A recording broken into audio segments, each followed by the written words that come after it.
So we've already done it for the Championship, now it's time to have a look into the promotion and relegation odds for League One as things stand. Who are the favourites for both promotion and relegation? If you would like to see some more League One content over the next few weeks and months, then do leave a like on today's video and do stick around and subscribe for some regular EFL content. As you saw on the channel the other day, we went ahead and formulated the table based on the current bookies odds of where they see teams finishing this season. From those odds, I've gone ahead and formulated a 1 to 24 table for League One. It makes for quite interesting reading. Starting out with the four favourites for relegation, as things stand, the bookies have got that down as Morecambe, Cambridge, Cheltenham and Fleetwood. Quite the fall from grace there for, Cheltenham and Cambridge. Obviously Morecambe and Fleetwood were just hovering above the relegation zone last season. It was quite the interesting final day in terms of that relegation picture in League One, as it does tend to be. With Cheltenham, there is a little bit of uncertainty at the moment with manager Michael Duff, who has been linked to both Barnsley and Blackpool. But interestingly enough, the bookies don't have any of the newly promoted clubs coming up from League Two currently in their four favourites to go down. As we head into the bottom half of the League One table based on the bookmakers odds, this is where we see the newly promoted clubs coming up from League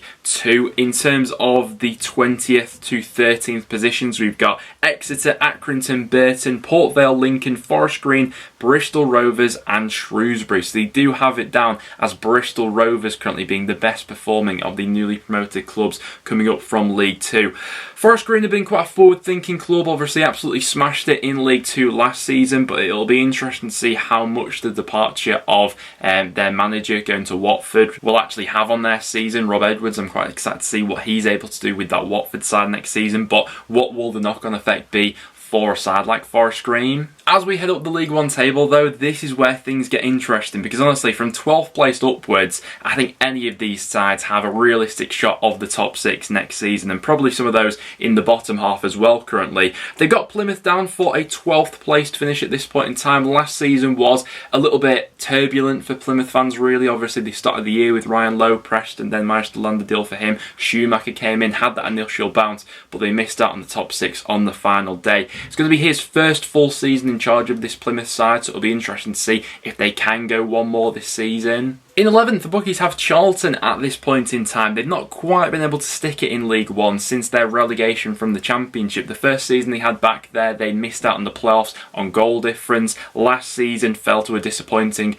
13th place finish, but they've had a little bit of a reshuffle there over the summer. Ben Gardner coming in as their new manager. There's no doubt that they'll want to be mixing it back within the top six next season. And from here on, this really shows the quality in League One next year, because the bookies currently have Wickham all the way down in 10th place at this point in time based on promotion odds from League One. Wickham did sneak into the playoffs on the final day of the League One season last time around, ultimately just fell short in the playoffs in the end, but with what is quite a tight-knit group of players and Gareth Ainsworth at the helm, you'd expect them to be there or thereabouts again, and you always feel like the bookies probably undervalue Wickham ever so slightly. Oxford ran it close last year and certainly have plenty of playoff experience from their recent seasons, and you'd expect them to be there or thereabouts again under Cole Robinson. The bookies have them in 9th at the moment. Last season, Oxford were the highest scoring side in League One, along with Wigan Athletic scoring 82 goals, but that still wasn't enough to go ahead and secure a top six spot for them. After the heartache of missing out on automatic promotion last season and the way the playoff semi-finals unfolded, the bookies have MK Dons falling to 8th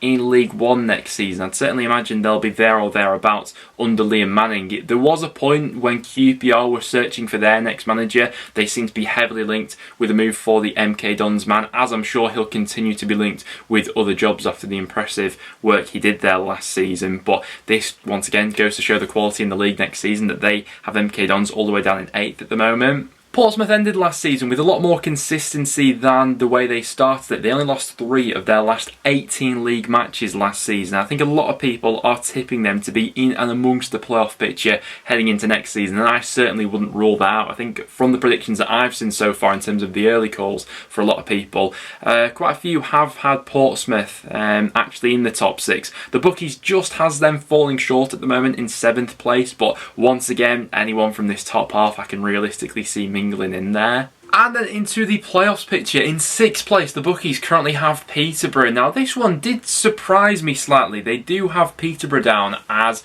the furthest odds for promotion in terms of the newly relegated clubs coming down from the Championship. And for me personally, I think I'd do the reversal of that. I think that if I had to bank on one of those three immediately going back up, that would probably be Peterborough for me. I think there's too many unknowns as things stand over both Barnsley and Derby, but we'll get to talking about them in just a little bit. In terms of Peterborough, it did feel like they finally got their act together towards the back end of last season in the Championship with Grant McCann. McCann, who's already got that promotion on his CV from the other year with Hull. And it's a squad who I think is more than well equipped to deal with the trials and tribulations of League One. If they manage to keep Marriott and Clark Harris fit for an entire season, I know it's a lot to ask with Jack Marriott especially, but there's a bundle of goals there. I think the spine of their team is looking decent for League One. And if they do make a few more additions, I'd be quite positive on Peterborough's chances of not just the top 6, but a top 2 challenge for sure.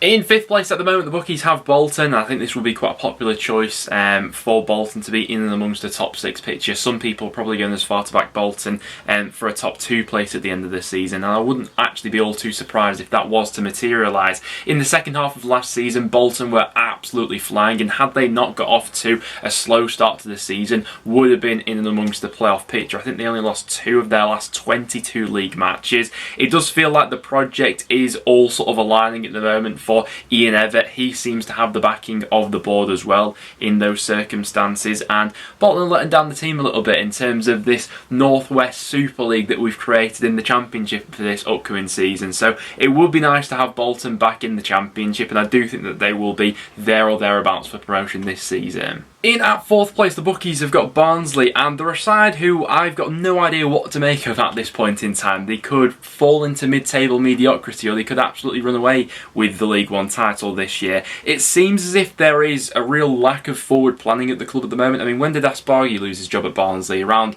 April time, and they're still without a manager. We had that bizarre story coming out of Oakwell the other day with Jimmy Floyd Hasselbank set to be interviewed on Zoom, but the club officials didn't turn up to the Zoom meeting in the end. It just seems like behind the scenes it's all been a little bit of a mess at Barnsley over these last few months. Obviously, last season was a total train wreck. They were absolutely all over the place in the Championship.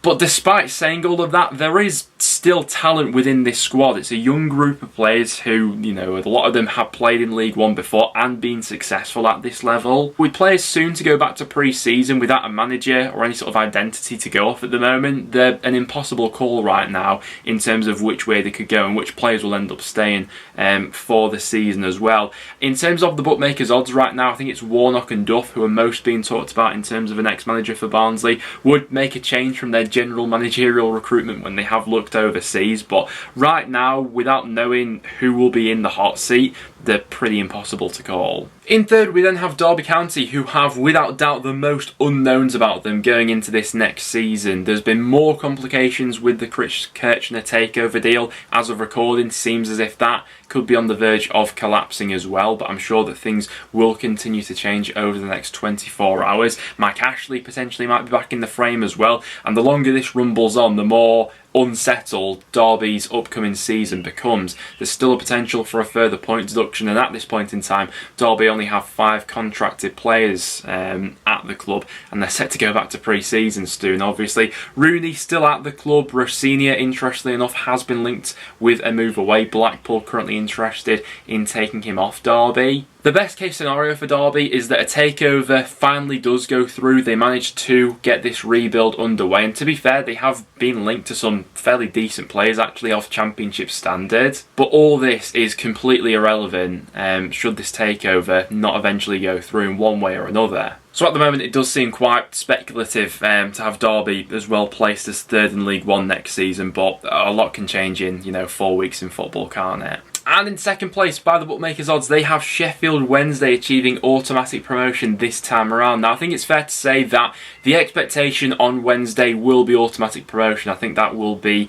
the goal from the offset. So if they're not, in and amongst that automatic promotion picture come the midway point of this season, I wouldn't be surprised to see maybe some changes being made there. But They ended last season with a real sense of momentum in terms of their league form, just fell short in the playoffs in the end in a thrilling two-leg game against Sunderland. But Sheffield Wednesday will know all too well how quickly you can actually get caught up in a league as tough as League One. You know, how many years did it take them last time to go ahead and get out of it? And big clubs have had this issue in previous years gone by as well. If they do manage to ride out that momentum though from the end of last season, start this season well, which they didn't really do last time around, then I would expect Wednesday to be there or thereabouts. And then coming in as the favourites for promotion, once again we have Ipswich Town. I believe they were the favourites for promotion last season, if I remember rightly as well. 3 seasons Ipswich have been down in League One, and 3 mid-table finishes is all they've got to show for it. However,